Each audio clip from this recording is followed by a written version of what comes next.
Се надевам дека се одморивте сите, кои се прошета дека се излуфтира малку. Се подруживте. Јас додов вчера, но вие сте некои од вас се овде од четврток. Се надевам дека убаво си поминавте. После тоа, во текот на богослужението, ќе имаме и малку информации како поминува овде дружењето и работата. Сега на самиот почеток на богослужението би ве замолил да станеме сите заедно и со песната Чисто срце да го отпочнеме богослужението.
Сега ќе ве замолам сите заедно да клекнеме, а во молитва ќе не поведе брат Зоки.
повелете, седнете. На самиот почеток би сакал да прочитам еден стих, добро познат на сите нас, а тоа е во Римјаните 10 глава, 17 стих.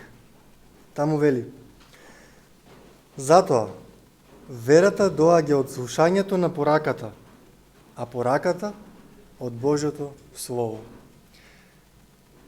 Сите ние сакаме многу да зборуваме, тоа ни е мана, некои повеќе од другите, но денеска сме собрани овде да слушаме.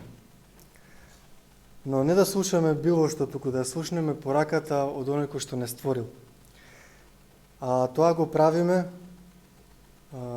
за да се воодушевуваме на неговата мудрост, но најмногу за да бидеме спремни за проблемите и секојдневието кои што не очекуваат во текот на работните седмици. И фала му и слава на Бога за тоа што ни оставил дел од неговото Слово, да можеме да се поучуваме и да излекуваме поуки и што и да ни се случи во текот на нашиот живот, да не бидеме затечени, да знаеме како да се поставиме и да знаеме од кого да бараме помош. Сега на почетокот, прв ќе го повикам нашиот братаце да ни сподели со нас една кратка духовна порака. Повели.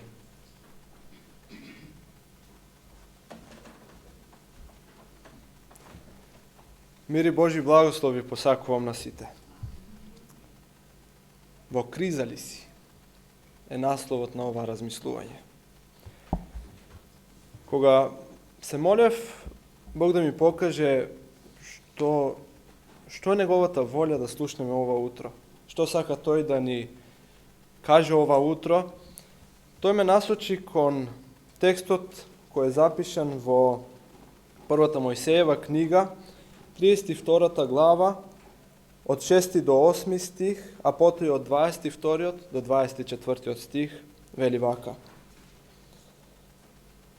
гласниците се вратија при Јакова и му рекоа: бевме кај твојот брат Исав, самиот тој ти доаѓа во пресред со 400 момчиња. Јаков се уплаши многу. Во загриженоста ги подели во две групи луѓето, стадата, говедата и камилите што беа со него. Сметаше, ако Исав налета на едната дружина и ја нападне, другата ќе може да се спаси.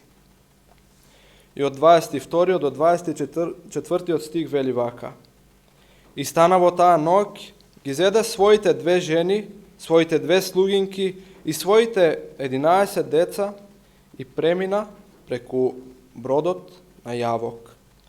И ги зеде, ги премина преку потокот и преведе се свое. И Јаков остана сам. И некој се бореше со него до зазорување. Јаков, човек стручњак за стратегија. Човек кој умел да ги сврти работите во своја полза, во своја корист. 20 години се надмудрувал со својот вујко Лаван и на крајот погодете што? Успел, и тој многу искусен човек, да го измами. Но сега Јаков е во криза. Јаков е во криза која му го загрозува животот. Криза која му ствара страв, кој го парализира. Криза која му дава до знаење дека сам, со своји сили, не може да ја помине, не може да преживее.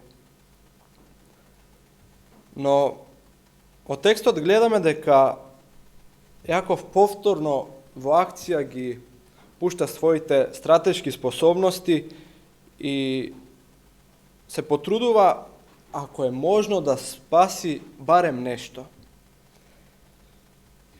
Тој носи дарови во знак на помирување и ги дели своето семејство и своите слуги во две групи. со цел ако едната биде нападната, другата да се спаси.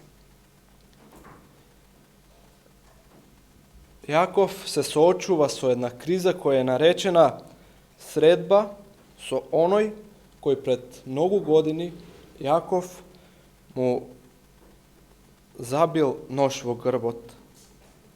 Средба со братот, со својот роден брат, кому му го земал првородството. И клучен момент е кога Јаков оди на потокот Јавок за да се моли, да ја бара Божјата рака да биде со него преку оваа криза. Јаков сватил и разбрал дека неговите напори не се доволни. Неопходна е Божјата рака да го спаси, за да излече жива глава од оваа криза. Јаков во молитва го барал Бога како никогаш дотогаш. И навистина Бог брзо, експресно ја услишува молитвата на Јакова и Господ му се доближува и ја спушта својата рака на неговото рамо. И наместо таа рака која охрабрува Јаков да ја идентификува како пријателска, тој ја сваќа Божјата рака како непријателска. Јаков, мили мои, почнува да се бори. Но тоа за него, во неговиот живот не представувало ништо ново. Затоа што тој 20 години непрестано го правил истото. Во текот на тие 20 години, кога и Божјата рака да се спуштала на неговото рамо, тој мислел дека е непријател и почнувал да се бори. Повторно паднал на истото, за жал. Тој се борел до зората непрестано. Но забележите еден сегмент. Кога се разденило, наместо Јаков да се одвои од Бога, тој се прилепил до него. Ова мене ме храбри. Не знам како е за вас. Јаков станал нов човек.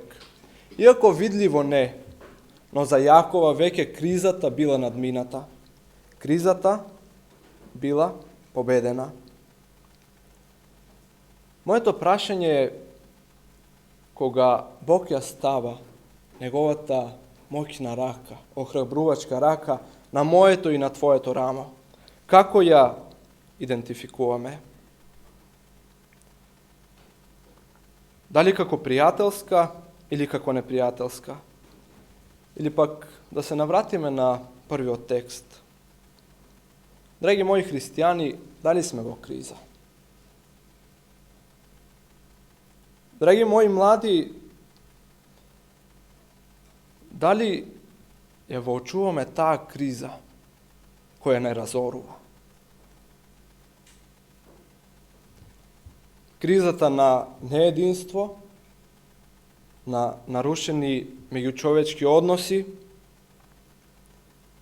кризата која ја ствара непријателот, кој прави се што е во негова моќ да предизвика страв и обесхрабрување кај мене и кај вас. Сведоци сме на луѓе кои си заминуваат од Бога секојдневно, и тоа не во мал број, туку во огромен број. Зарем тоа не представува криза за нас?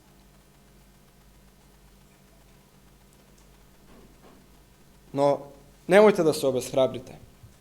Сакам со вас да споделам една вистинска случка која се случила далечната 1904 година во Велс. 26 годишниот Еван Робертс, 13 години, се молел Светиот Дух целосно да управува се неговиот живот. Еван често се молел до досна во ноќта за младите во неговата црква. но тој посебно се молел за една работа. Бог да направи чудо и со својата сила да предизвика будење над Велс. Да Светиот Дух се спушти над Велс. Еван ја прошил својата молитва и ја споделил потребата со младите од својата црква и тие почнале да се молат заеднички, но и посебно во своите домови за тие потреби. И во оваа мала земја, за 9 месеци 100.000 луѓе го предале својот живот на Бога. Пламенот горел, злосторствата, насилството, сето тоа многу процентуално паѓало. Пијаниците и блудниците биле променети преку Божјата благодат. Тие биле нови луѓе. И Џорџ Лојд, некогашниот премиер на Англија, напишал една статија која гласела вака: една сабота вечер, во големиот ек на велшкото будење, во една кафеана се продале пијалоци во вредност од само 9 центи. Погодете што? Многу кафеани биле претворени во места за молитвени состаноци. Местото каде што се ширело разврат, сега станало место во кое што се слави и фали Божјето име. И кога размислував за ова, ми дојде мисла: ако може Велс, може и Македонија. Ако може Велс, може и Македонија. И со оваа порака сакам да упатам и еден апел. Мили мои, ајде да се молиме за Светиот Дух, да во оваа криза во која се наоѓаме, да ги води нашите животи. Ајде да се молиме за тоа пробудување кое го менува секојдневието. Ајде да направиме група која што ќе се моли за тоа. Ревносно, не обично да се молиме, туку ревносно да се молиме за тоа. И сега сакам да ви ставам едно нешто на срце. Додека трае ова богослужение, убаво размислете и после кажете ми кои сте заинтересирани да ја направиме таа група и за почеток, барем еднаш во месецот, да се состануваме и ревносно да се молиме за излевање на Светиот Дух, бидејќи во оваа криза тој не е неопходен. Не можеме да преживееме без него. Бог да ве води сите вас и да го излее својот Свети Дух врз сите нас. Амин.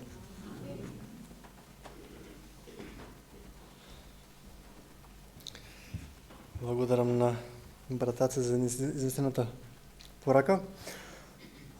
Сега би сакал да прочитам еден стих кој што ќе не воведе во нашето дарување. Тоа е стихот: секој добар дар и секој совршен подарок иде од озгора, симнувајќи се од Отецот на светлината, во кога нема промени ни сенка од измена. Дали знаете колку му е на Господ, нашиот Татко Небесен, важно материјалното? Толку му е важно што го побарал само 10%. Ништо повеќе од нас не бара. Но што бара Господ од нас многу повеќе од нашиот дар за заработување?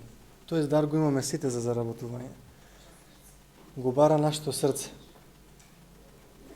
И всушност дарувањето е само еден начин како ние да победиме себичноста, не дека на Господ му се потребни нашите пари за да може да го шири евангелието. Тој рекол, ако тие замолкнат, камењата ќе проговорат. Такато дека го даваме дарот, не е важно колку даваме. Важно е да размислуваме што Господ сака да направи, додека ние тоа го даваме. А сега за тоа ќе ги повикам сестра Ангела и сестра Бојана да го соберат давот и да ми помогнат во тоа.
Ве замолам да ги наведете вашите глави да се помолиме.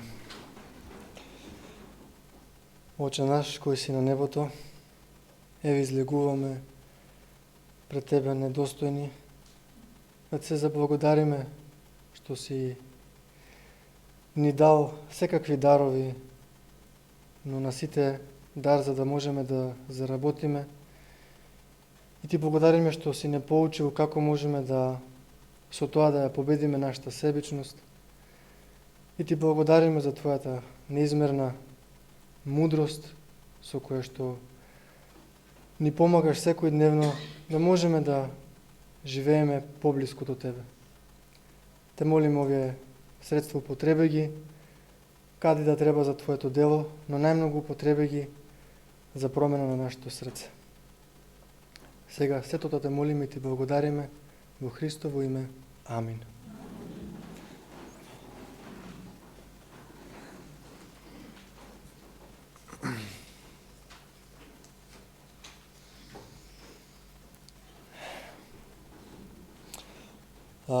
Сега, како што најавив на почетокот,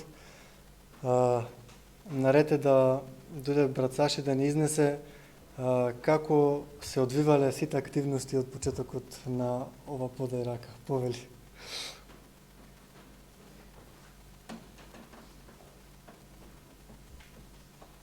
Божи благослов, браќи и сестри. Се радувам што ве гледам сите вас. Здраво, сестра. Ова сабота е посебна за црквата во Кавадарци, затоа што оваа сабота е дел од проектот Подај рака и затоа има повеќе млади од различни места од Македонија, па дури и од странство. Океј. Пред да кажам било што за активностите и за Подај рака, би сакал да прочитам неколку стихови од Библијата и ќе ви кажам со која намера ги читам. Читам книга на пророк Аге, 2 глава, 3 стих, 4 и 9. Вели вака. Значи, контекстот овде е, знаеме дека Бог, заради тоа што израелскиот народ западна во едно длабоко идолопоклонство, Бог дозволил неговиот храм да биде срушен, или тој е прв храм. Го велиме ние Соломонов храм, меѓутоа тоа е Божји храм, кој што Бог преку Соломон го изградил. И знаеме таа генерација што била свесна за тоа колку е голем тој храм, колку е славен. Дури вика луѓето од народите доаѓале, кралицата од Шива дошла да го посети, да се воодушевува на тој храм. И знаеме дека Бог дозволил да биде срушен во еден момент заради едноставно нивниот отпад што се случил. Меѓутоа, после 70 години во Вавилон, Бог прави со неговото провидение да почне да се гради или да се возобновува вториот храм, ако можеме да кажеме. И сега упатува вакви зборови. Вели книга на пророк Аге, 2 глава, 2 стих, Од трети стих читаме, се извинувам, вели вака: има ли уште некој меѓу вас кој го видел својот дом во неговата стара слава? А каков го гледате вие сега? Според оној, не е ли тоа ништо во вашите очи? Значи, овој вториот дом, овој вториот храм е ништо во однос на тој првиот. Меѓутоа, одиме со следниот стих. 4 стих вели вака: и така биде јунак Зоровавеле, слово е на Господа, биде јунак Исусе сине Јоседеков, главен свештенику, биде јунак народа на сета земја на работа, зашто јас сум со вас, зборува Господ на двоинствата. Јас сум со вас. Јас сум со вас, зборува Господ на воинствата. И читаме 9 стих, вели вака: славата на овој втор дом ќе биде поголема отколку на првиот. Слово е на Господа над војските и ќе му дадам мир на ова место, слово е на Господа над војските. Зошто славата на вториот дом била поголема отколку славата на првиот дом и покрај тоа што бил многу помал? Знаеме дека во вториот дом Божи, во вториот храм, чекорел самиот Исус Христос. И само заради тоа. Тој бил посветен таму, во тој дом. Тој бил во тој дом присутен. Физичкото Божјо присуство, најбуквално видливо, било во тој втор дом. Сега ќе каже некој: па добро, што има ова со подерака? Ајде, сега ќе кажем што има со подерака. Сите ние кои што сме десетини или повеќе години на подерака, знаеме дека подерака некогаш е било толку луѓе што се биле можеби 70-80 деца од Србија, Бугарија, Романија, Македонија, а сега сме некако помалку. И баш со Илија, со брат Илија си правиме муавет во интернатот, вели некако малку деца, малку млади. Така си се жалиме како беше во тие стари добри времења повеќе луѓе. Јас велам: окей, Илија, ајде да видиме малку оваа перцепција. Како што израелците биле тажни кога го виделе вториот дом, затоа што ја немал таа слава, не бил така голем, а меѓутоа Бог вели: јас сум со вас. Што било тоа што е славно во вториот дом? Божјото присуство. Велам, ајде да се молиме за Божјото присуство, па не е важно колку сме. Може би сме помалку, али Божјото присуство ако биде помеѓу нас, имаме се.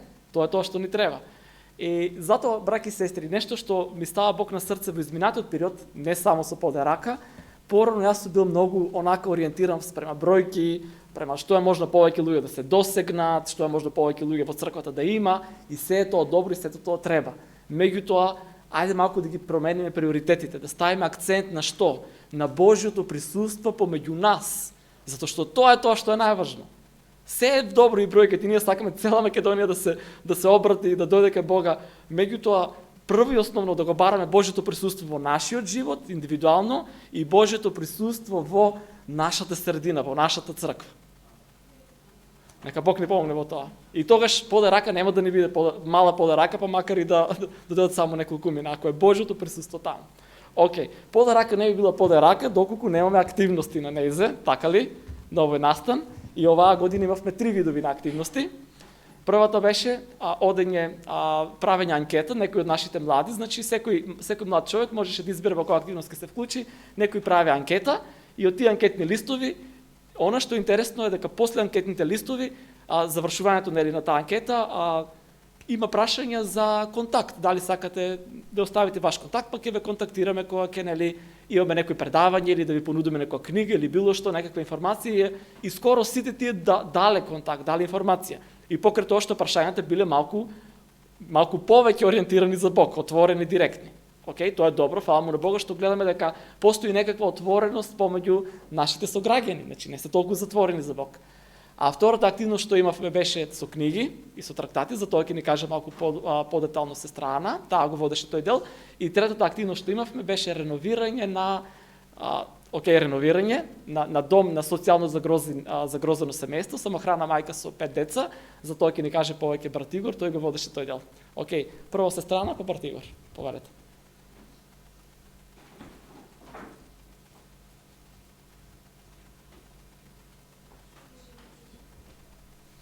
Добро утро и Божи благослов. Да, мислим дека времето поминато вчера беше благословено од Господа. Само да се надовржам со брат Саше. Ако се сеќавате за Гедеон, тој беше со војска 22.000 луѓе. Ама Господ му кажа: одбери само 300. И ние знаеме дека преку тие 300 луѓе Бог направи тоа што требаше во таа борба со мадијамскиот народ. Така, да, навистина, ние секогаш гледаме количината и колку повеќе луѓе има, толкова повеќе ние сме радосни и тоа, разбира се, е добро.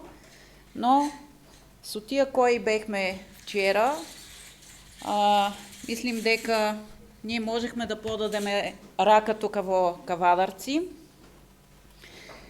Само не гледам баш тука како е, но има некои слики од штандовете со книги. Горе-долу беха поделени повеќе од 30 големи борби. Патот кон Христа, мислим, бројките беха повеќе.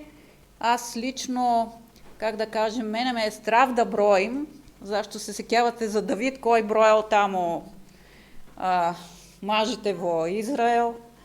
Та, пак казвам, не е битно колку са бројките, но примерно на единиот штанд, една жена преди тоа е добила Библија, а сега таа си зима од книгите и гледах таа дека ги зима со радост.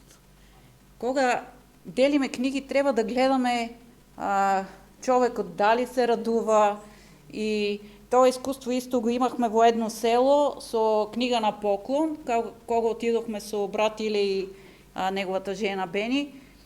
И жената која изима книгите, таа ги прегрна книгите, даже ги бакна и кажа благодари му на Бога дека вие ми ги донесохте тие книги. На другиот штанд исто една момичка си зима од книгите и кажа дека ќе разгледа и останатите кои се во каталогот. И верувам дека секоја книга ќе допре срцата на луѓето, тоа преку Светиот Дух. Освен на двата штанда, имаше и млади луѓе кои одеа со книгите, двајца по двајца, и исто тамо беха поделени книги со луѓето во Кавадарци. И сакам да кажем нешто и за анкетите. Тие беха, да, едната беше поврзана со здравството и двете други беха поврзани со духовни нешта. И аз ги прегледах тие анкети и има некои од луѓето сакат да откажат цигарите. Имаше и за здрава исхрана желби, да научат повеќе, имаше нешто поврзано со децата. Така, мислим дека е добро тука во Кавадарци да се продолжи и со анкетите, така можете вие лично во контакт да разберете нуждите на луѓето и да можете да им понудите најдоброто кое го имате като дарби тука во Кавадарци. Така, лично аз сум охрабрена од вчерашниот ден и верувам дека може да се продолжи и со продажба на книга, и со делене бесплатни книги, и исто така со анкети. И пак сакам да ви охрабрим, носете си во вас, ето тоа е барем нешто малко. Ставете го в джеп и се молете. И Бог ќе ви подари човек на кој да го охрабрите. И верувам дека ќе преку вас и преку сите нас Бог ќе промени животот на некој човек, не само за тука, за овој свет, но и за вечност. Амин.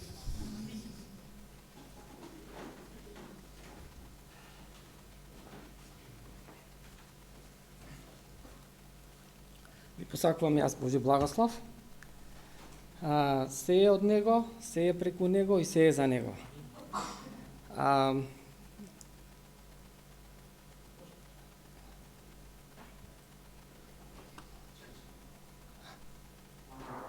Смени го ти слайдот.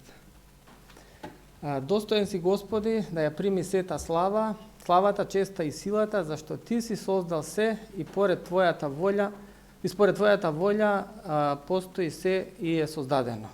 Тоа го пишува во Откровение 4:15, да, добро, го видовте стихот.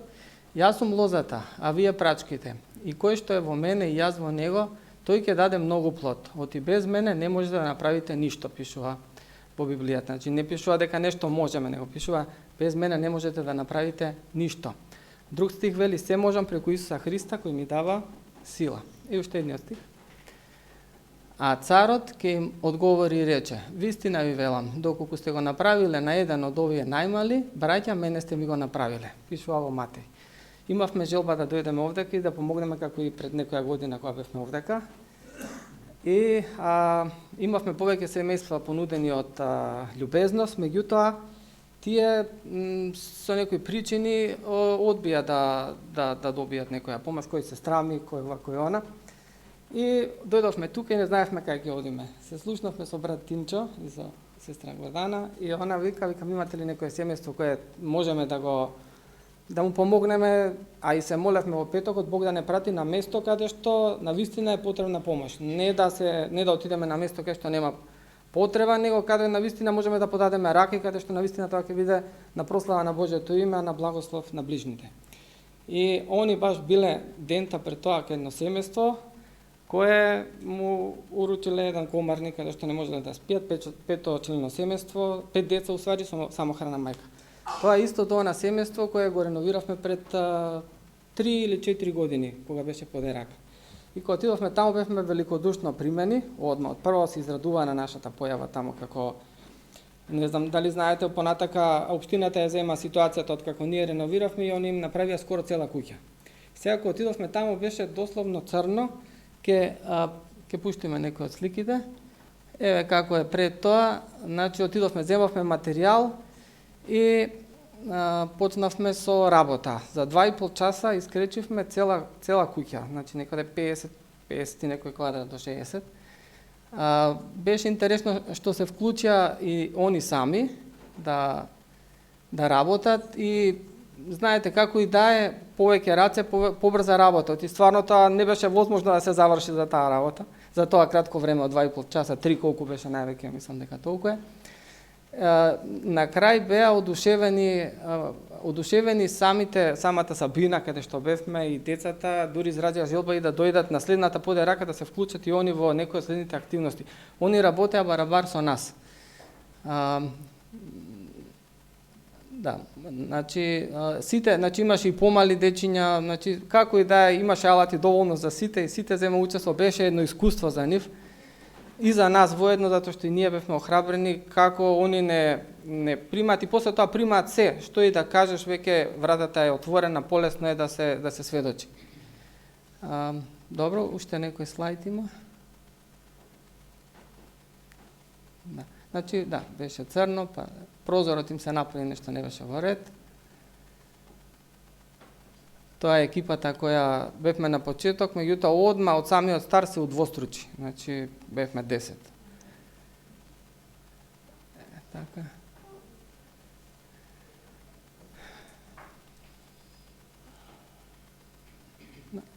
Значи, мојата желба и молитва е ние да подадеме рака, да бидеме на благослов на ближните, а на прослава на Неговото свето име. Во наредната подерака сите да планираме кој што може, како што рече и сестра Ана, со своите активности, со своите дарови, едноставно да допреме до луѓето, на тој начин допираме и до самиот Бог. Амен.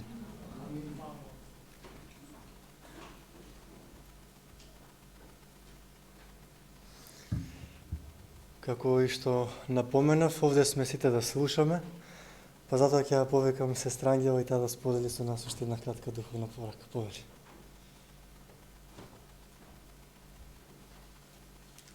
Божи благослов, драги браќи и сестри.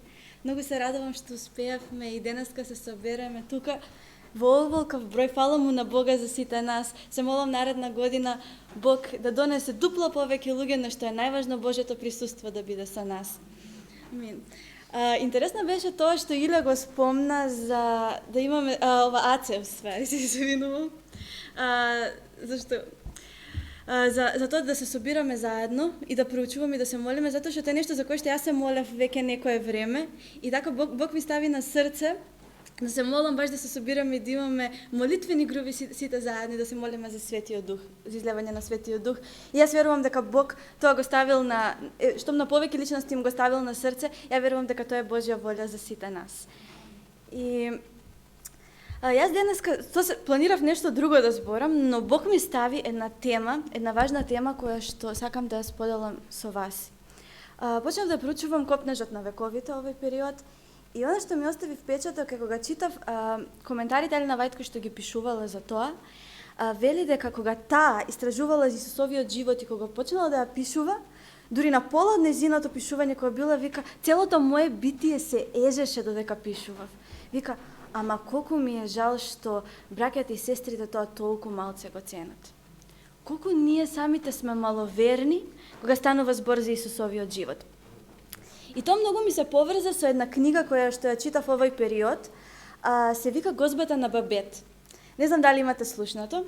Тоа е една позната данска новела и Дејството се одвива во едно мало норвешко градче, каде што еден лутерански проповедник, тој има две керки и тој има една своја заедница, да кажеме, лутеранска заедница, каде што се труди да живее според Божјата воля, според она што го зборувал Мартин Лутер. Неговите керки, едната се викала Мартина, според Мартин Лутер, а другата Филипа, според најдобриот другар на Мартин Лутер. И тие биле многу убави девојки, многу момчиња доаѓале во црква само заради нив. Меѓутоа, таткото викал дека никој не е достоен за нив и дека тие треба да живеат живот на само откажување, а не да се занимаваат со задоволствата во светот.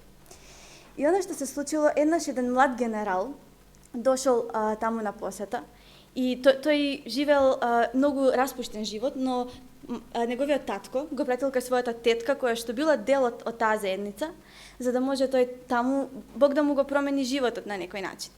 И тој се запознава прво со младата Мартина и тој се заљубува во неа.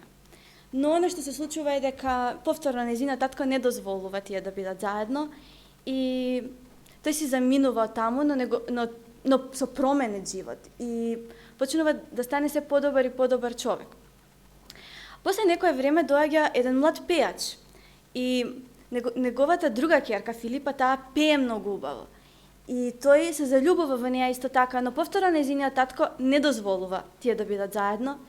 И тие ќерки остануваат сами. После многу години, тие две сестри остануваат сами, таткото починува и тие остануваат да ја одржуваат таа заедница која што има се помалку и помалку луѓе на број. И еден ден доаѓа една жена тропа кај нив на вратата и нејзиното име е Бабет. Таа доаѓа од Франција и избегала за време на Француската револуција, кога што си одвива самото дејство во приказната. И таа носи писмо со себе и писмото е од тој пејачот, кој што бил пријател на Филипа. И таа го чита писмото и тој ги моли таа да остане кај нив и вели Бабет знае да готви. И тие ја примаат и таа им служи бесплатно 15 години. И она што се случува, што тие го знаете, дека на Бабет и должат пари кои што треба да стигнат од Франција и кога тоа биле 10.000 франки и кога таа ќе ги добие тие пари, таа ќе може да се врати во Франција. И после многу години стигнуваат тие пари кај неа и сите се тажни што таа треба да си замине, зашто во Франција е нижиниот живот. Кога веќе поминува револуцијата, кога веќе се е чисто, таа може да се врати таму. Меѓутоа, се случува да го прослават роден ден од 100 години од раѓањето на самиот татко, кој што бил, нели, да му одедат почест, пошто тој бил како основач на тој пократ. И тогаш сите се собираат и Бабет вели, за сега никогаш не сум побарала ништо од вас, но сега имам една молба, јас да ја спремам гозбата. И на почетокот девојките не се согласиле, но бидејќи тоа била единствената молба која што таа ја побарала од нив, тие се согласиле таа да спреми гозбата. И Бабет спремила една прекрасна, раскошна гозба, затоа што тие никогаш во животот тие живееле живот на пожртвуваност, никогаш во животот тие не виделе таква гозба и такви јадења. Но интересно е што тогаш дошол и самиот генерал тогаш. И тој дошол на посета кај неговата тетка и тој седнал на масата да јаде. И кога тој ги видел јадењата, викал, ова е најдоброто вино, најдоброто шампанско кое некогаш сум го пробал. И луѓето биле ка, аха, добро, и си продолжиле со зборување. Вика, ова е специјалитет, ова е најскапата супа која што имам пробан и најдобрата. И вика, само една готвачка која што имаше во Франција можеше да ја сготви. И таа беше најдобрата готвачка во цела Европа. И тие вака, аха, добро. И никој сите биле толку малодушни, човекот бил толку воодушевен од гозбата и од храната што била пред него. И така завршиле вечерата и за разговор со Бога и генералот си заминал И овие луѓе си заминале и дошле двете сестри кај бабете и кажале ти благодариме за гозбата, беше прекрасна сето тоа. И она така истоштена ги гледала, бидејќи се преморила спремајќи ја сета таа гозба во која што не ни учествувала. И тие прашале, сега кога планираш да заминеш во Франција? Таа кажала, немам со што.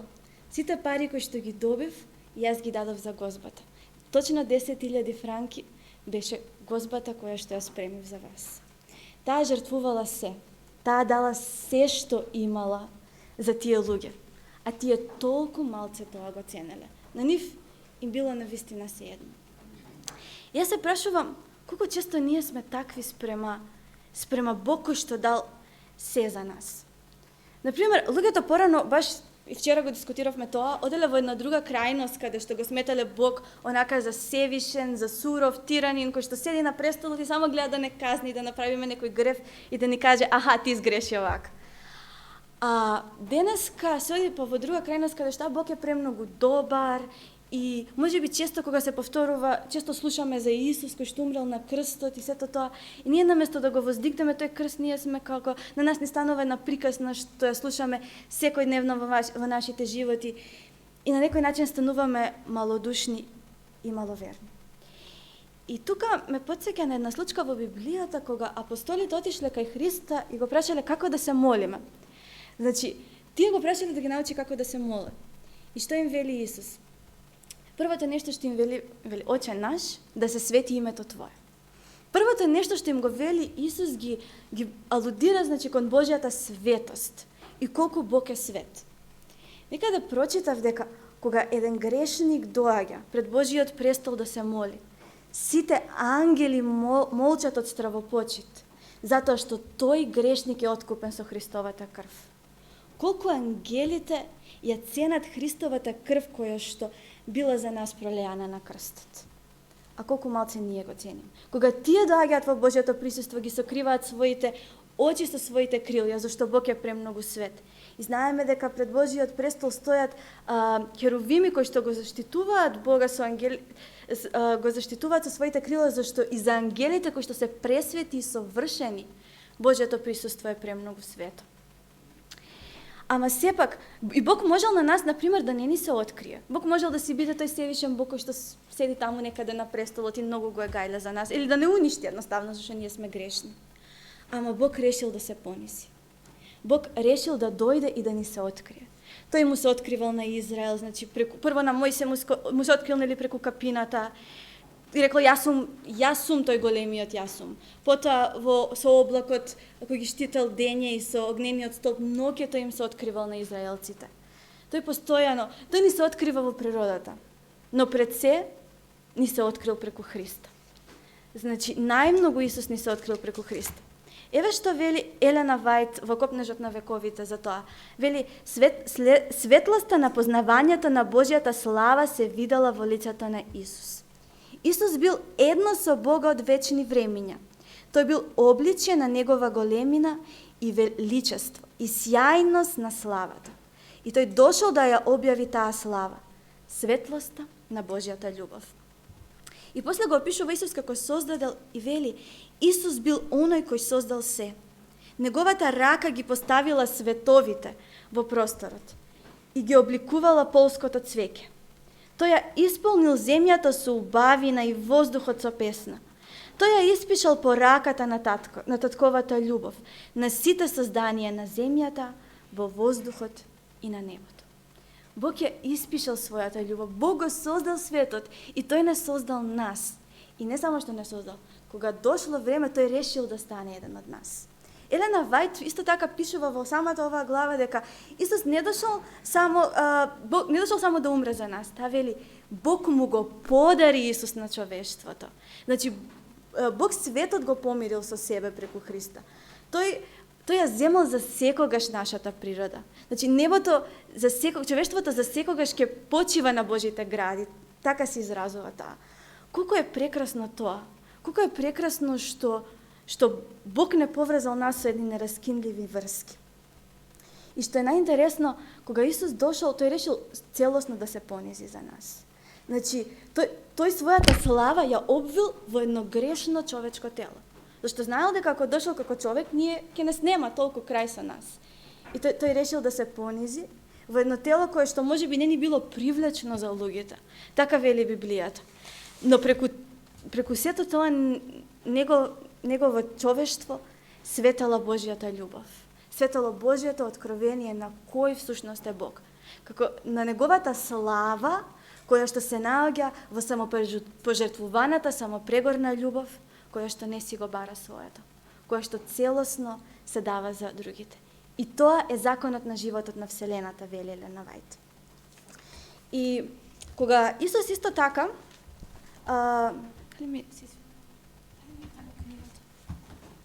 нема книга? Да, ми треба, се извинувам. Кога Исус разговарал со Никодим и во неговиот разговор му кажал на Никодим дека Божиот син треба да умре, треба да биде воздигнат, всушност како што Мојсей ја воздигнал змијата во пустината.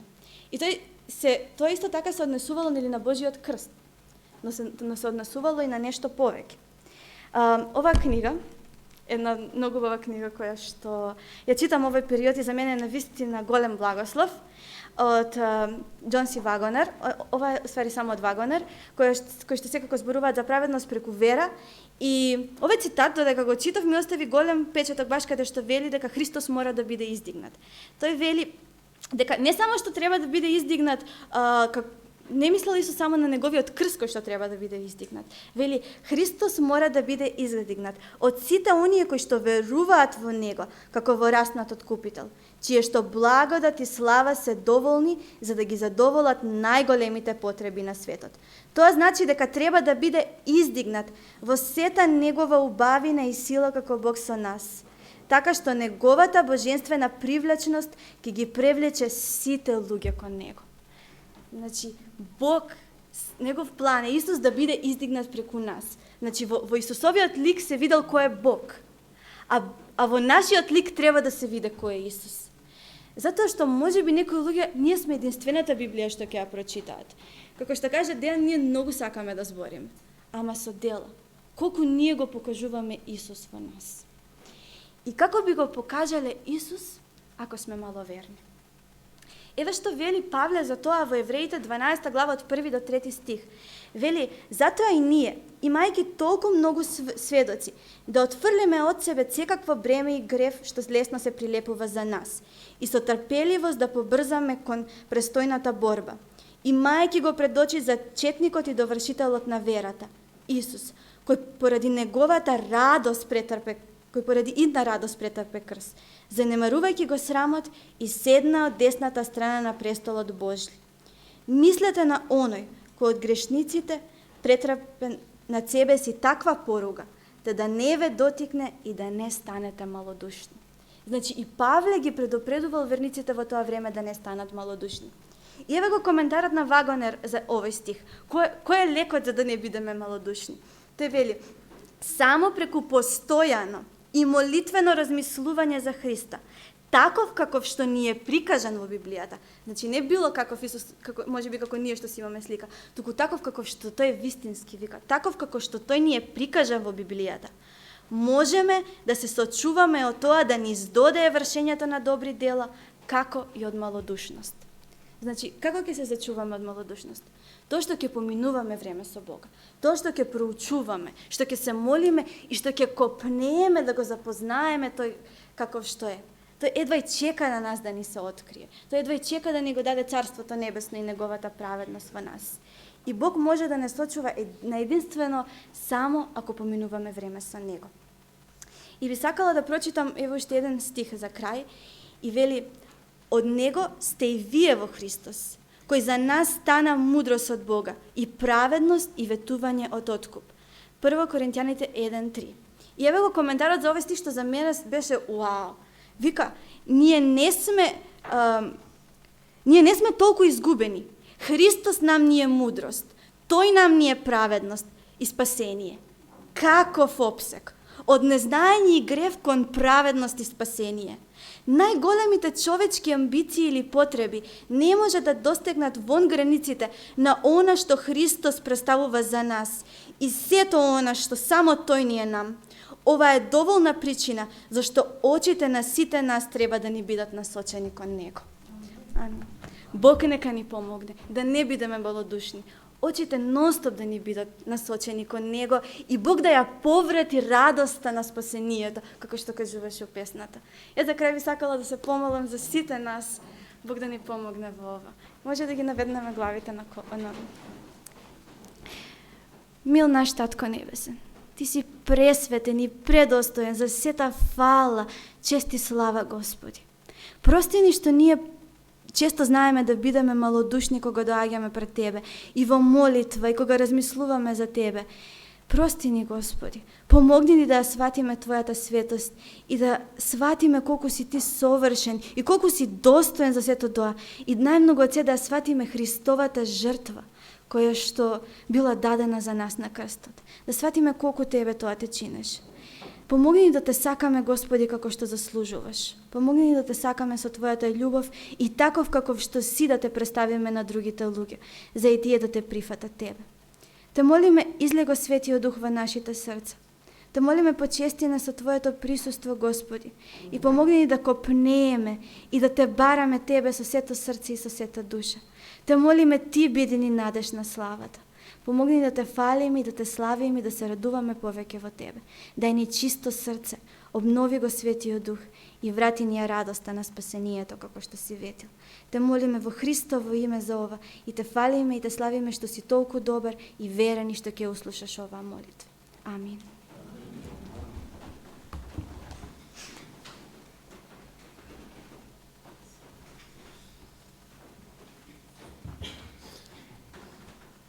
Ми остави нешто впечаток, тоа што го кажа Ангела, за човекот кој што се воодушевувал на било што и да видел скапоцено на Гозбата.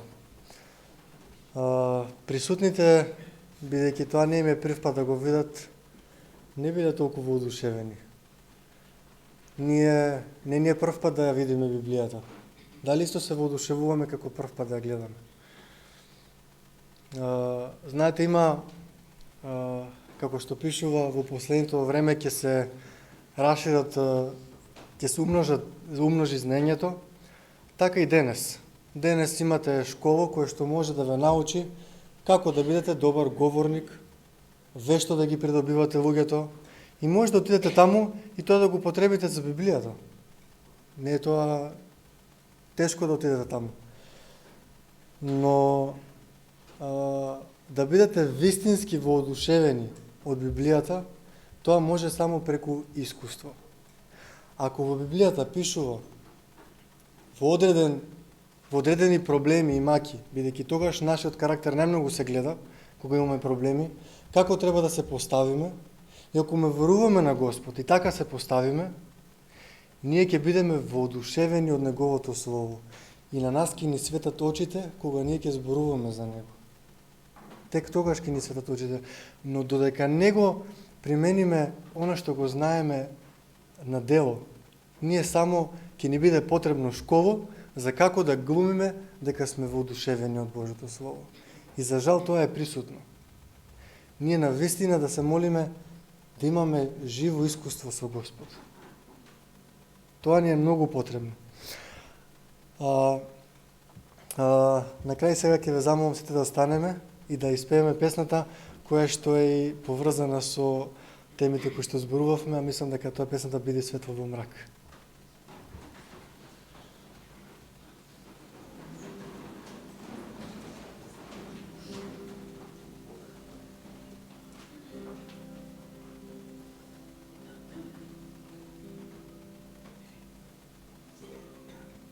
Биде светло во мрак.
Сега ќе ве замолам сте заедно да клекнеме и да се помолиме.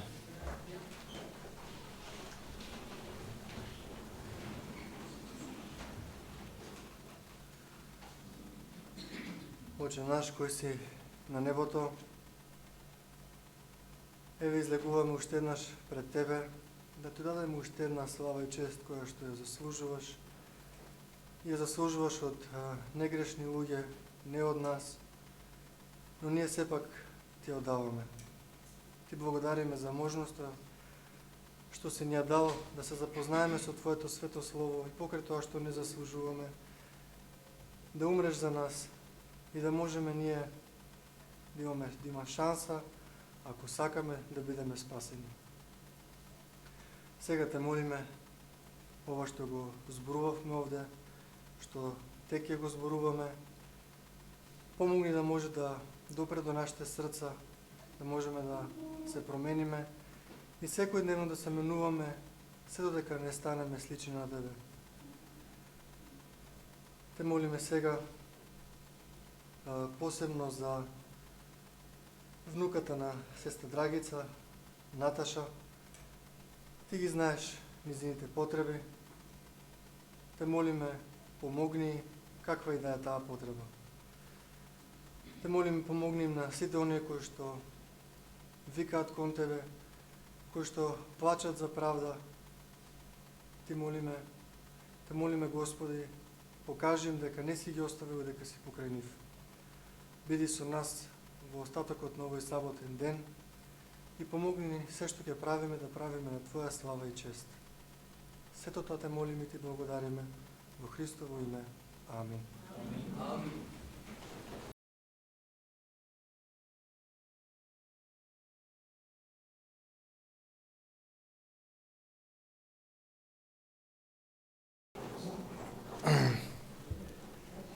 Така се собравме уште еднаш заедно да почнеме вториот дел од претпладневното богослужение. А за таа цел ќе ве замолам сите заедно да станеме и да отпееме песната Без Бог ја нема љубовта.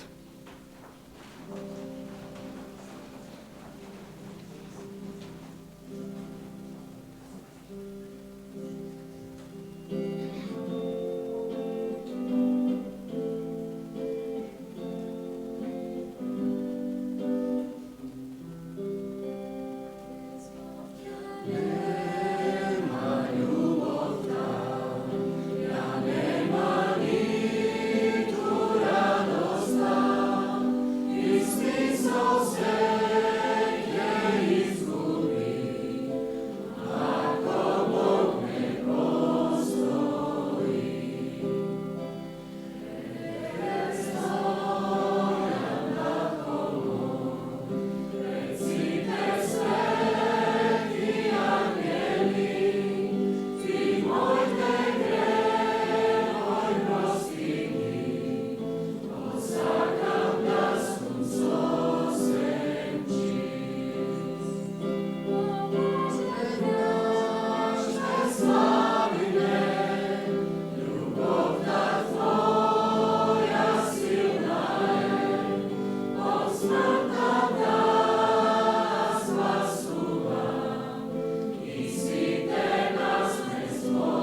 Сега ќе ве замолам сите заедно да клекнеме, а во молитва ќе не поведе сестра Тоња.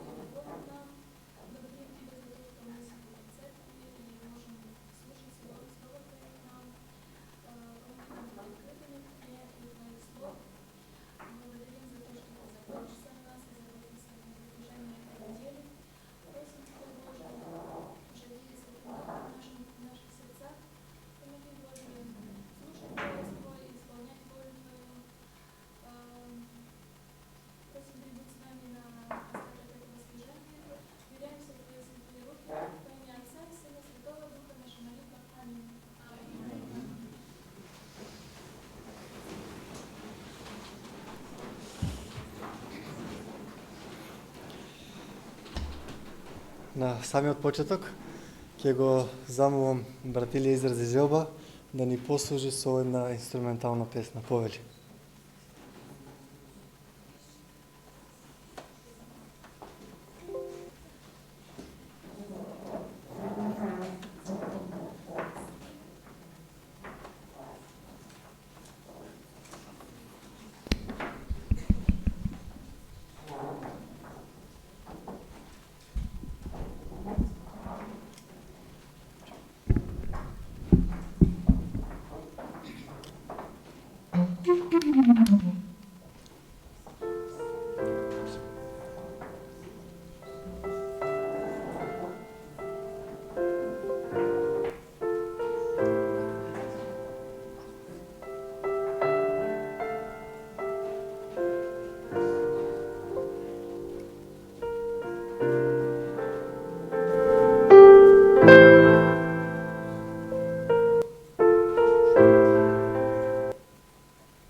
Ќе прочитам два стиха. Ќе ве замолам внимателно да ги послушаме. Тоа е, првиот стих се наоѓа во Повторени закони. И вели, но секој со дар во раката, според благословот од Господ, твојот Бог, што тој ти го дал. А вториот стих од Излез и вели, и мој се разгласи во таборот, велејки, ни маж ни жена да не принесува ништо повеќе како дар за светилиштето. И народот престана да принесува. Ќе дојде време каде што од нас нема да се бара да принесуваме материјално за Господ. Тоа ќе биде кога ќе заврши оваа битка, ќе биде извојувана победата, но до тогаш Господ не охрабрува колку можеме повеќе да се жртвуваме, за да можеме да го помогнеме Евангелието и посебно да ги помогнеме оние кои што работат во него.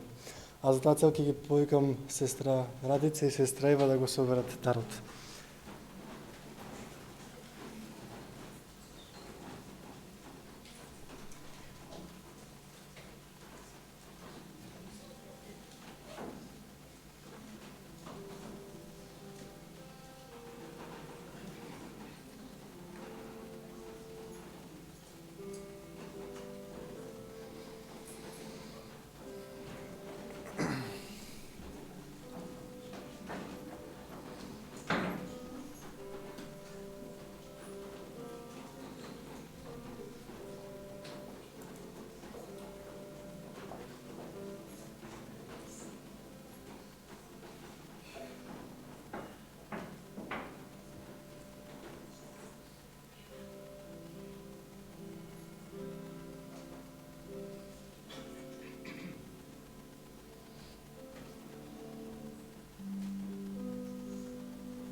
Ќе ве замолам да ги наведете вашите глави во молитва, ќе наповеда сестра Радица.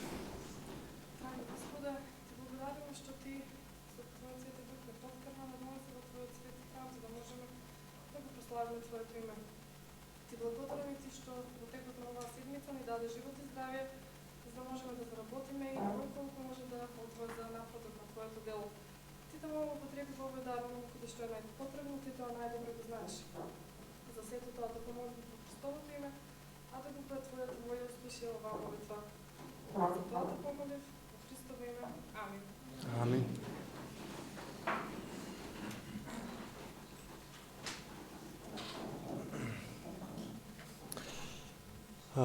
Сега ќе замолам сестра Елена да дојде овде да ни ја сподели со нас пораката која што има припремено. Повели.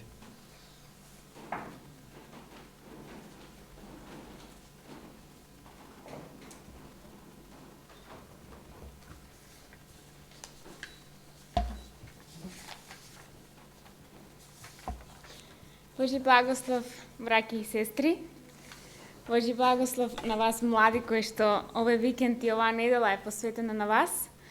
Многу ми е мило дека сум овде со вас, помеѓу вас, после толку години, откако се омажив со мојот сопруг и се преселив во Данска поради него.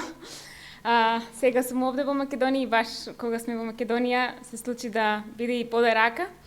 И баш кога дојдовме, седнавме пак во оваа клупа, во првата клупа, каде што всушност во 2018 или во 2016, не сум баш сигурна, во која година беше, кога се крстив, овде на овој настан, поде рака, кога се крстивме, бевме баш на оваа клупа, седевме и сега пак сум таму. И навистина, прекрасни моменти, прекрасни спомени ми се раѓаат и сите овие вас што ве гледам.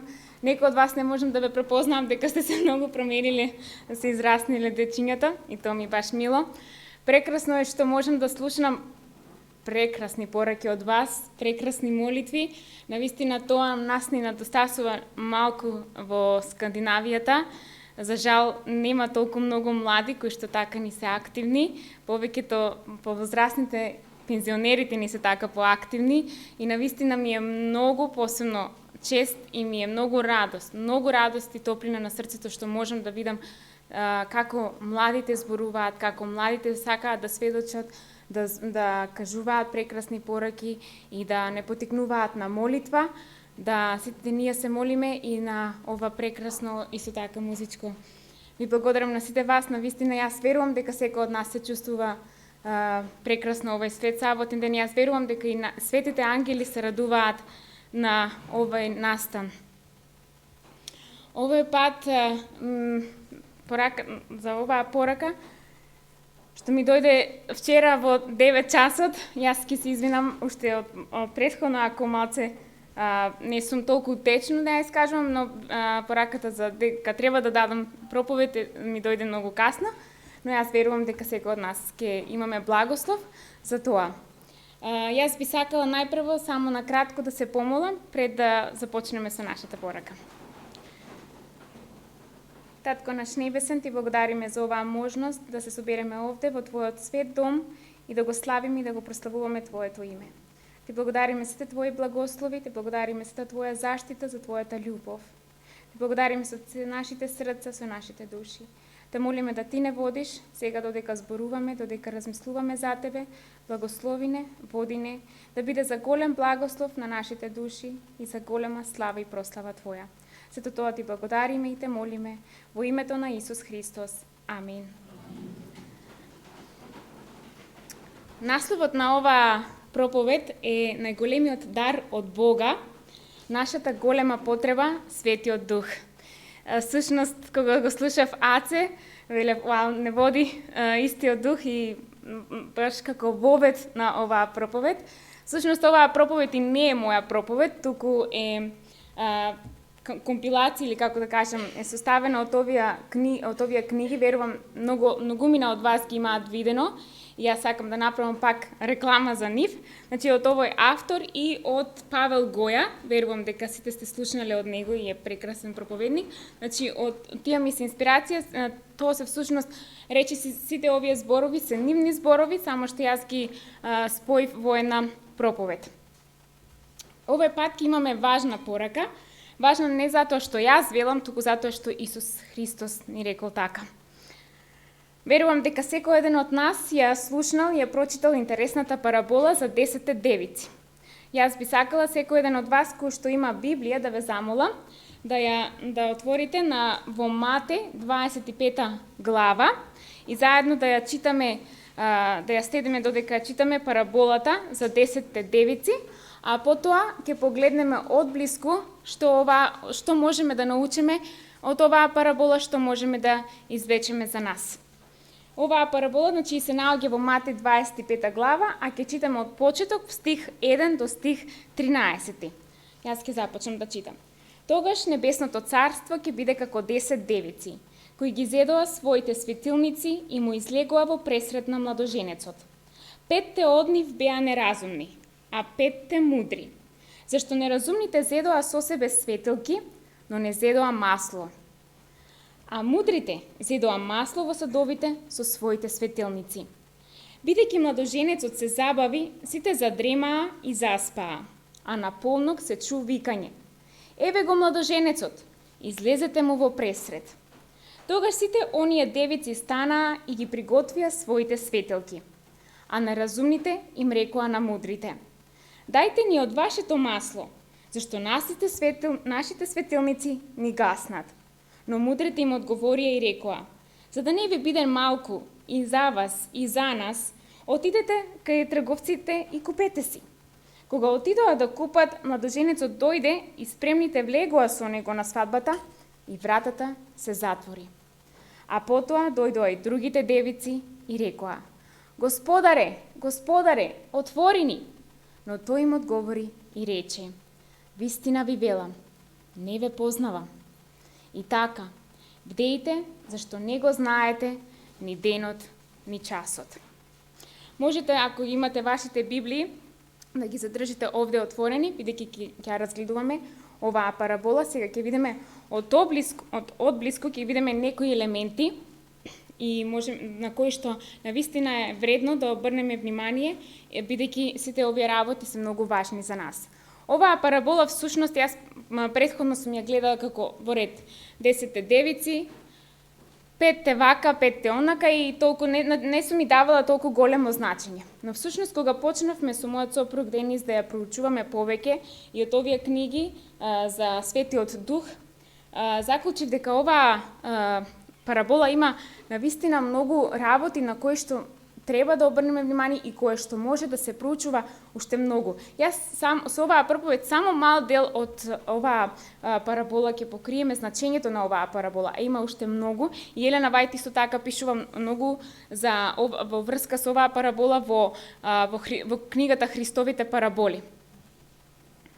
Затоа моја желба и моја молитва е навистина секој еден од нас да ја проучува повеќе, да ја погледне оваа парабола. Јас се надевам дека после оваа проповед можеби и вие ќе бидете повеќе инспирирани да погледнете на неа. Да запрашаме сега. Имаме 10 девици.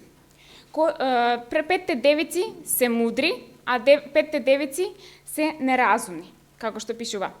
Што представуваат едните, немудрите, а што представуваат неразумните, а што представуваат мудрите?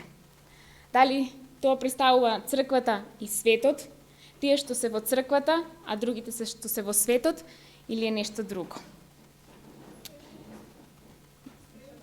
Да, спремни и неспремни. Всушност, сите овие 10 девици ја представуваат црквата. Јас порано имав идеја дека неразумните се од луѓе од светот кои што не ја знаат вистината, а разумните девојки се оние кои што се во црквата. Но всушност црквата, сите 10 девојки девици ја представуваат црквата. Зошто црквата? Бидејќи сите тие се девици, а жената е символ за црквата во Библијата. Жената е символ за црквата. Жената девица е символ за чистата црква, а блудницата облечена во пурпурно и во црвено е символ за отпаднатата црква. Важно е да забележиме дека во оваа парабола сите 10 девојки се девици. Сите тие се облечени во бело. Белото представува дека тие се девици. Што представува белата облека во Библијата? Христовата праведност. И тоа е прекрасно. Колку овие 10 девојки имаат со себе лампи. Сите имаат со себе лампи. И што светилката, лампата, ни представува во Библијата? Светлина. Библијата во Псалм 119, стих 105 вели: Твоето слово е светилка на мојата нога и светлина на мојата патека. А во Пословици 6:23 пишува: Зашто заповедта е светилник, законот е светлина, гласи првиот дел од стихот. Значи словото, Библијата се заповедите, и тоа е словото и Библијата заповедите, сето тоа ни представува светилката. Значи сите тие девојки имаат светилка со себе, што значи дека сите овие 10 девици ја имаат вистината, го имаат словото, ги имаат заповедите. Која црква е чиста, ја има Христовата праведност, ја има вистината, доктрините, Библијата. Можеме да кажеме нашата црква? Тоа е нашата црква, црквата на адвентистите на седмиот ден. Колку од девиците имаат масло на почетокот? На почетокот имаат сите масло. Кога започнале, кога ја дознале вистината, сите имале масло. Што представува маслото во Библијата? Светиот Дух. Светиот Дух е символ за маслото е символ за Светиот Дух во Библијата. Кога се крстиле, сите биле на новородени. Сите биле добро. Го имале Светиот Дух. Потоа со поминувањето на времето, некои го изгубиле Светиот Дух. Но на почетокот кога се крстиле, се започнало добро. Само што не завршило добро.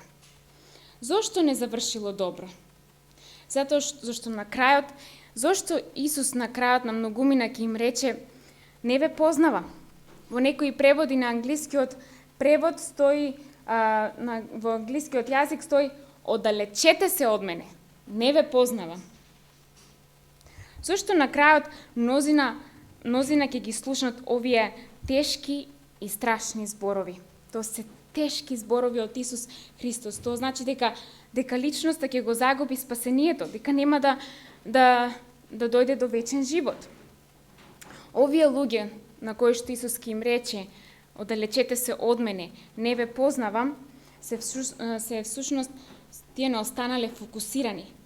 Нешто друго им го одзело вниманието.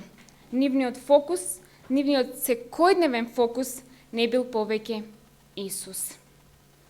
Од Псалми 16:8 вели: "Господ ми е секогаш пред очите, бидејќи ми од десната страна, нема да се сопнам." Што е секогаш пред вашите очи? Што е тоа што секојдневно гледате, наблюдувате, зашто размислувате секојдневно? Дали тоа е Исус? Дали тоа се вашите грижи и проблеми? Дали тоа е вашата работа, вашето школо или нешто друго, или пак тоа е Исус? Бидејќи во што гледаме, во тоа и се преобразуваме. Во 2 Коринтијаните 3 глава 18 стих вели: "А ние сите со откриено лице ја одразуваме Господовата слава и се преобразуваме во ист лик, од слава во слава, како што го прави тоа Господовиот Дух." Премногу важно е за нас, премногу суштински е за секој еден од нас, пред нас да го имаме секогаш Исус. Каде е богатството на твоето срце, каде е богатството на твоето срце, таму и твоето срце припаѓа. Вели во Матеј 6:21. Апостол Павле вели: "Во суштина, јас и сега сметам се за загуба заради преважното познавање на Христа Исуса, мојот Господ." Замислете, апостол Павле го рекол тоа. Се што е на овој свет, се што можам да достигнам на овој свет, се што можам да постигнам, се што можам да имам, се е ништо. Се е ништо за мене. Зашто? За презначајното, за безкрајното значење за познавањето, да го познаваме Исуса Христа, како што Ангела рече, да го познаваме Исуса Христа како што е во Библијата, да го запознаваме Бог. Да се навратиме сега на параболата. Кога доаѓа младоженецот, што вели во параболата за девиците? Дека тие се разбудиле сите, дека некои останале да спијат, дека половината останале да спијат, а половината се разбудиле. Како е? Сите станале, сите се разбудиле. Можеме да видиме дека нема разлика помеѓу разумните и неразумните. До сега сите се исто, сите имаат светилки, сите заспиваат и сите кога младоженецот се враќа, се пробудуваат. Сите ги припремаат и своите светилки. Сите светилки горат. Половината од девиците забележуваат дека нивните светилки се гаснат. Во стих 3 и 4 читаме: "Зашто неразумните зедоа со себе светилки, но не зедоа масло. А мудрите зедоа масло во садовите со своите светилници." Овој дел е многу битен. А мудрите зедоа масло во садовите со своите светилници. Знаете, во старо време, тие светилки кои што ги користеле, биле многу мали. Тие се носеле на рака. Можете да ги побарате на интернет, ќе видите сликички од мала светилка. Во таа мала светилка собирало малку масло. Додека има масло, светилката ќе свети.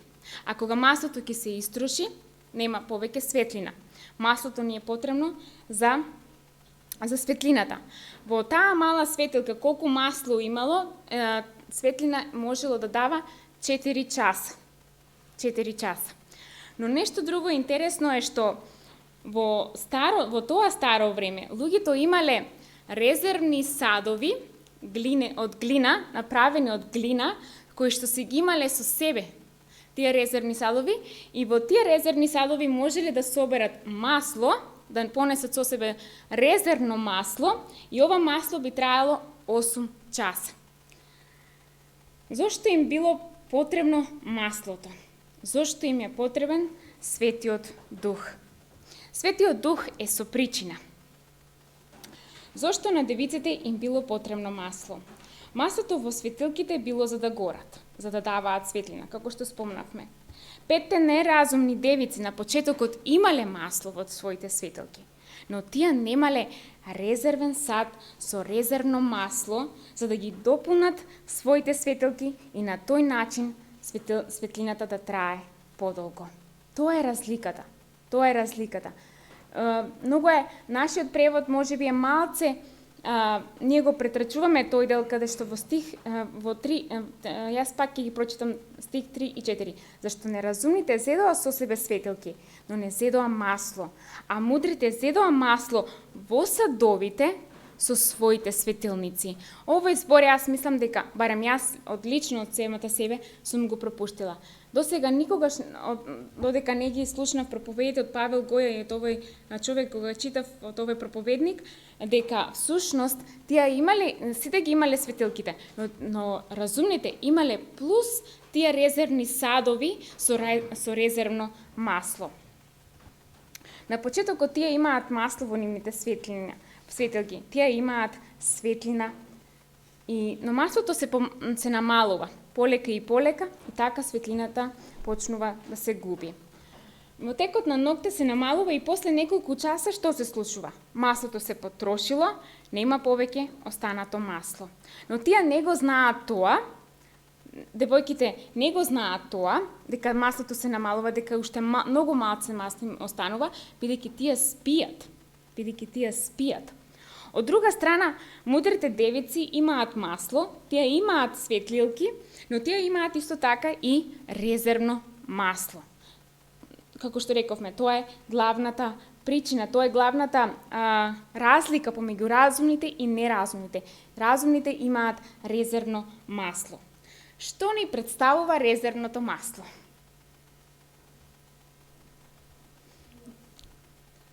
Дали некој?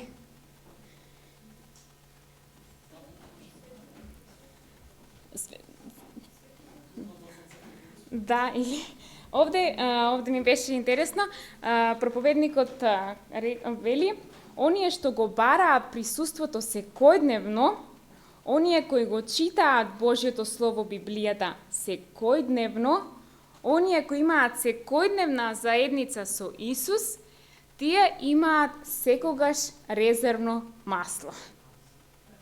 Тоа е многу интересно. Да се има резервно масло, значи да се има Светиот Дух секојдневно. Секојдневно крштевање со Светиот Дух. Потребно е да се предадеме 100% на Христа. Бог не сака поделено срце. Тој сака или цело срце, или ништо. Предавањето е животен процес кој што се случува секојдневно. Да се навратиме пак на параболата. Неразумните девојки имале премалку масло. Тоа било единствената разлика. Повторно читаме од стих 8 до 12.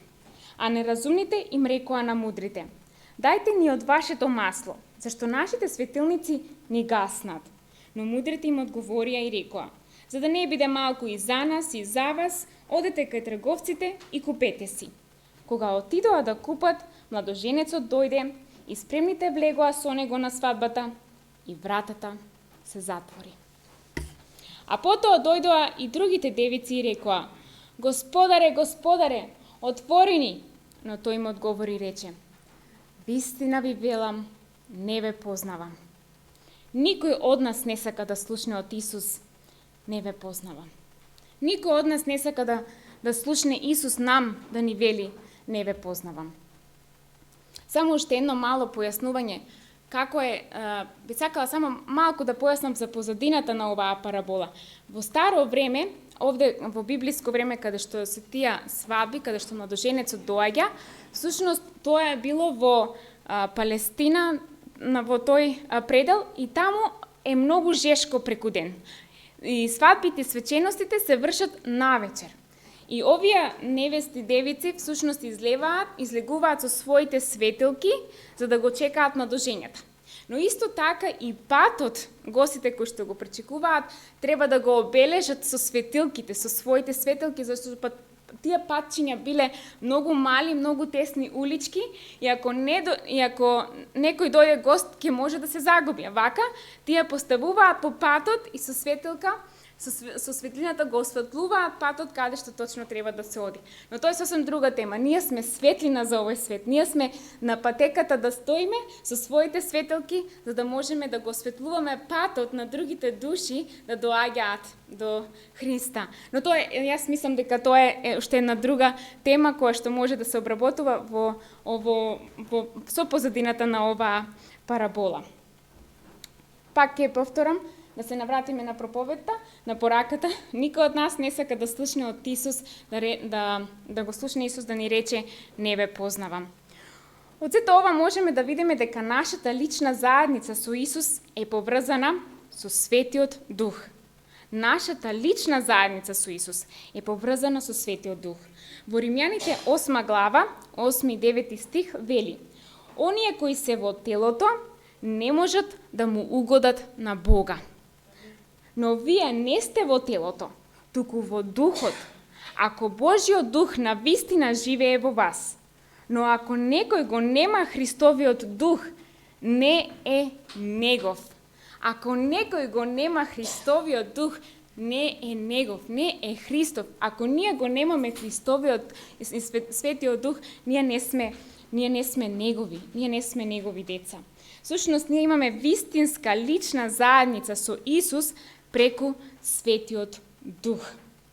Прво Јованово 3:24 вели: и по тоа знаеме дека Тој, Исус, останува во нас по Духот кој ни го дал. Во англискиот превод вели: Исус престојува во нас по Духот кој ни го дал. Ова значи сигурноста која јас ја имам дека сум исполнета со Светиот Дух, во исто време е сигурноста дека Исус е во мене, дека Исус престојува во мене и јас во Исус. Светиот Дух е многу важна карика за да го имаме, што представува знак, што представува дека ние сме во Исус. Во Библијата имаме еден дел каде Исус со толку голема љубов не потикнува да си земеме нешто на срце.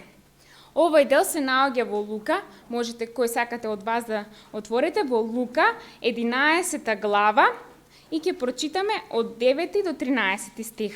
Лука 11 глава од 9 до 13 стих е делот каде што Исус не потикнува на нешто многу сериозно да се земеме на срце. Вели: и јас ви велам, молете и ќе ви се даде. Барајте и ќе најдете. Чукајте и ќе ви се отвори. Зашто секој кој моли, прима, и кој бара наоѓа, а оној кој чука, ќе му се отвори. И кој е оној татко меѓу вас, кој ќе му даде на сина си камен, ако побара леп, или ако побара риба, да му даде место риба змија, или ако побара јајце, да му даде шкорпија. И така, ако вие кои сте зли, можете да им давате добри дарови на своите деца, колку повеќе небесниот татко ќе им даде Свети Дух на оние кои го молат. Колку повеќе небесниот татко ќе им даде Свети Дух на оние кои го молат. Во овие стихови Исус јасно ни покажува дека ние мора да преземеме акција за да бидеме исполнети со Светиот Дух. Последното молат на грчки јазик значи да се моли, да се бара постојано. Во континуирано време на англиски би се изразило тоа. Тоа е на грчки јазик. Тоа значи дека не треба да побараме само еднаш, туку да бараме одново и одново за Светиот Дух. Да се молиме секојдневно Бог да не крштева со Светиот Дух. Оваа итна потреба од Исус ни покажува дека ние би испуштиле нешто многу суштински ако не се молиме и не го бараме Светиот Дух секојдневно. Ние би испуштиле нешто суштински за нас, за нашето спасение, за нашиот духовен живот, за нашиот духовен раст, ако секојдневно не се молиме за крштевање на Светиот Дух. Тој сака ние секојдневно да ги примаме изобилните благослови на Светиот Дух. Светиот Дух е најголемиот Божји дар. Дарот кој со себе ги носи сите други дарови. Сите други дарови. Овој дар бил кронисувачки дар за Исусовите апостоли и чист доказ за неговата љубов. По ова можеме да сватиме дека таков скапоцен дар нема да ни се додели присилно. Овој дар е даден на оние кои го искажуваат својот копнеж за овој дар и на оние кои што го ценат овој дар. Бог сака ние да се развиваме духовно, Бог сака ние да бидеме подготвени. Подготвени да служиме, подготвени да се жртвуваме, подготвени за Христовото доаѓање. Да се биде подготвен, значи да се биде исполнет со Светиот Дух. Да се биде подготвен не е доволно да се знаат само доктрините, да се биде подготвен не е доволно да се прават правилните работи. Да се биде подготвен, значи секојдневно да го полните садот со Светиот Дух. А ние сме садови кои што имаат дупчиња, кои што постојано се празнат. И затоа на нам ни е потребно постојано да примаме исполнување, крштевање од Светиот Дух. Бог да не крштева со Светиот Дух. Да се предаваме секојдневно, да останеме во Христа секојдневно. Бидејќи Христос вели: кој останува во мене, и јас останувам во него. Да го бараме неговото присуство секојдневно. Нам ни е потребна личната заедница со Бога. Потребно ни е секојдневно да бидеме исполнети со неговото присуство. Знаете, Елена Вајд вели: зошто е толку занемарено проповедањето и зборувањето за Светиот Дух? Ние треба да зборуваме и да проповедаме за Светиот Дух. Ние треба да размислуваме на овој прекрасен дар. И во оваа книга исто така авторот напоменува дека всушност Исус Христос се што направил за нас, ќе се аплицира на нас само преку Светиот Дух. Ако го немаме Светиот Дух, тоа што Исус Христос се дал за жртва за нас нема да се смета ништо. Светиот Дух е тој кој што ги аплицира даровите кои што Исус Христос, жртвата која што Исус Христос ја направил за нас. Тоа е еден извореден дар, е нешто суштинско во нашиот духовен живот. Затоа, браќи и сестри, јас навистина ве замолувам да размислуваме за оваа тема, да се молиме за секојдневно крштевање на Светиот Дух. Овие две книги ни беа дадени од црквата пред неколку години, на секој еден верник по еден примерок беа дадени од овие две книги. Не ги занемарувајте, сигурно многумина од вас ги имаат дома, ако ги немате можете да ги скопирате или да побарате од вашите локални пастори. Но верувајте, овие две книги се толку многу значени, имаат толку многу влијание направено. Овие две книги се преведени на преку 140 јазици, ако не сум, или преку 40 јазици, не сум сега сигурна, и ги има на англиски јазик исто така, на веб страна. И има прекрасни проповеди, има прекрасни искуства во кои што пастори од целиот свет, откако ќе ги прочитат овие две книги, праваат семинар за Светиот Дух и црквите доживуваат таква реформа и одат во таква молитва, се предаваат на таква молитва што црквите се полнат. Има прекрасни искуства, како што рече еден од пасторите, кој што има доста време посветено на овие две книги да ги проучува и да прави семинар за тоа. Двајт Нелсон, некој од вас сте слушнале, вели: пред 500 години имавме еден реформатор од Германија, тоа беше Мартин Лутер, а сега имаме после 500 години нов реформатор од Германија, а тоа е овој автор, бидејќи ова е германски проповедник кој што ги пишува овие две книги и ги разделува на секаде бесплатно. Затоа јас секој од вас ве охрабрувам да кој што ги има од вас да ги чита и навистина ви гарантирам дека ќе имате прекрасни благослови. Мој копнеш и моја молитва е ние да го бараме и да го примаме дарот и овој дар, Светиот Дух и сите дарови заедно со него од Бога. Да проучуваме и да учиме повеќе за овој дар, а со тоа да бидеме уште поблиску до Бога и да бидеме подготвени за неговото доаѓање. Амин.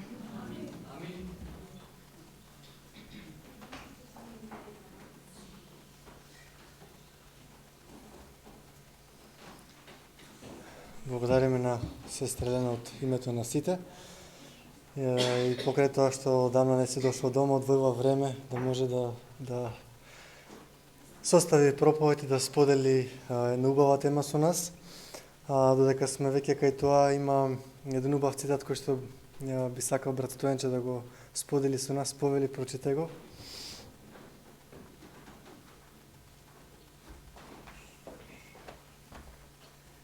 Божи благослов, браќи и сестри, нема да задржувам многу од времето. Ова се повтори во Штипската црква, значи Елена имаше ваква проповед во Штипската црква и тогаш бев поттикнат да го споделам овој цитат со црквата. И еве така сега нели го замолив Дејан, викам ајде ако може прочитај го, но тој рече не, ти ќе го споделиш. И сега се работи за еден цитат од Копнешот на вековите, каде што токму ова се поклопува тоа што е сега пишано, мислам тоа што се зборуваше во проповедта е сосема истата е тематиката овде на цитатот и многу е значи охрабрувачки. Овој цитат се наоѓа во поглавието Беседата на гората и значи оригиналот е на 304-305 страна и коментира на стиховите блазе на гладните и жените за праведност. Вели вака: чувството на недостојност ќе стори срцето да чувствува глад и жед за праведност и овој копнеш нема да биде изневерен. Оние што ќе направат место во срцето за Исуса, ќе ја сватат неговата љубов. Сите што копнеат да бидат слични на Бога во карактерот, ќе го остварат копнежот. Сега би сака да обратиме внимание на следниве зборови кои што ќе бидат кажани. Вели: Светиот Дух никогаш нема да остави без помош ниту една душа што гледа во Исуса. Тој зема од она што е Христово и го дава неизе. И ова е можеби една од најважните значи работи кои што тука треба да се обрати внимание. Вели: ако нашиот поглед постојано е насочен кон Христа, работата на Духот нема да престане се додека таа душа не се здобие со негов лик. Значи, тука имаме ветување, браќа и сестри. Имаме ветување. Гледајте на Исуса, гарантирано е дека Светиот Дух ќе работи на вас. Нема да има сомнеш. Значи, две реченици кои што, односно три, од овој цитат кои што може да се извлечат целиот. Значи, Светиот Дух никогаш нема да го остави без помош, да остави без помош ниту една душа што гледа во Исуса. Сите што копнеат да бидат слични на Бога во карактерот ќе го остварат копнежот. И оваа трета реченица сега која што е најважна, значи ако нашиот поглед постојано насочи кон Христа, работата на Духот нема да престане се одека Божиот лик не се обнови во сите нас. Значи, едноставно, има тука една проста формула, јас како што можам да забележам. Нема нешто, некои премногу комплицирани математики тука да се решаваат интеграли, такви чуда. Значи, просто е, само гледање на Исуса, поминува време во заедница со Исуса и во молитва, преку проучување на Божјото Слово, мене лично Копнежот на вековите многу ми помага и верувам дека на било кој може да му помогне во тој аспект да го запозна Исуса многу подобро и тука е ветување дека Светиот Дух дефинитивно ќе делува нашите срца. Амин. Пребов цитат и благодарам. Сите оние кои што ќе им текне во текна во некоја проповед, некој цитат, некој стих кој што сака да го споделат, да се надополнат, слободно направете го тоа. Тоа се убави вести кои што би било убаво да ги споделите со сите. А сега инаку додовме до самиот крај на второто предпладневно богослужение. Затоа ќе ве замолам сите заедно да станеме и овој пат ќе пееме Биди светлост во мрак.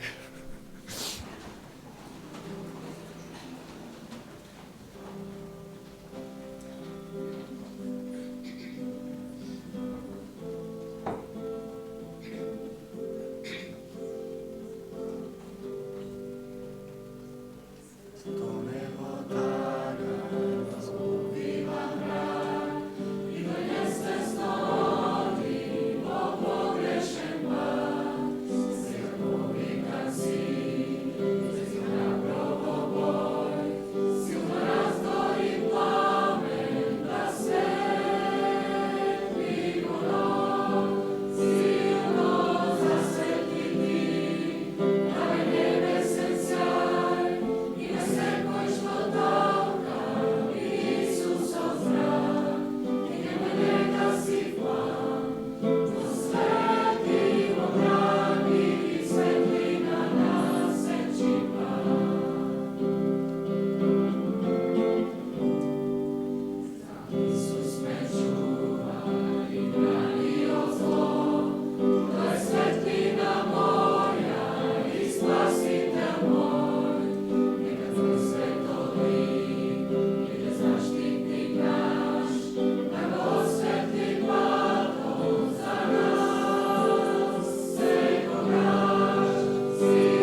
Сега ќе ве замолам сите уште еднаш заедно да клекнеме, а во молитва ќе не поведе сестра Елена.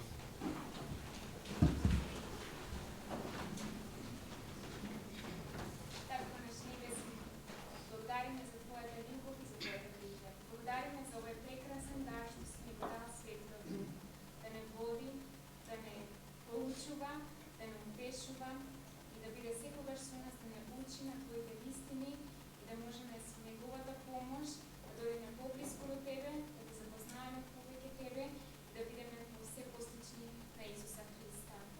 И благодариме Татко наш небесни за сите Твои дарови, Твој благослови. Благодариме за овој свет саботен ден, што можеме да поминеме временска заедно и да се благославиме и да го прославуваме Твоето име. Те молиме Татко наш небесни сега отпуштиме да бидеме во остатокот на овој ден и да почувствуваме Твоите благослови и да можеме да се радуваме во нашите срца во Тебе и сите ние заедно да го ставиме и прославуваме Твоето име. Светото нека Ти биде вечна и слава, Татко наш небесни. Нека Ти биде само Тебе вечна и слава. Благодариме и Те молиме во името на Исус Христос. Амин. Повелете седнете. Така додовме до самиот крај. Господ да не благослови сите нас, посебно од овде ова што се зборуваше, да може да извлечеме поука и да можеме да го примениме во животот и да им помогнеме на сите други околу нас кои што им е потребно ова да го слушнат. Амин.